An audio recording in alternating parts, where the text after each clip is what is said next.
Alright, so back at it. We zipped out all this groove from all these holes.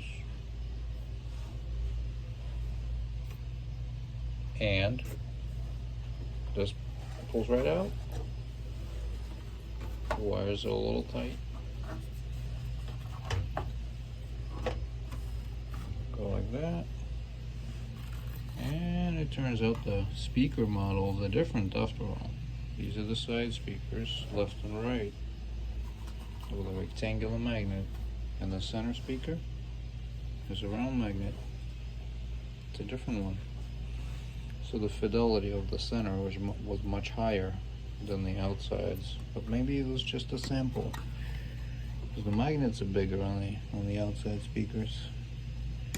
What do we got? MS 10916X, 6 ohm, 15 watt,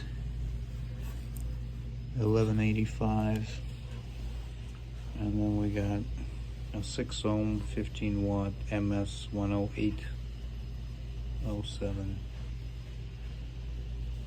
D1196, and obviously that's a match.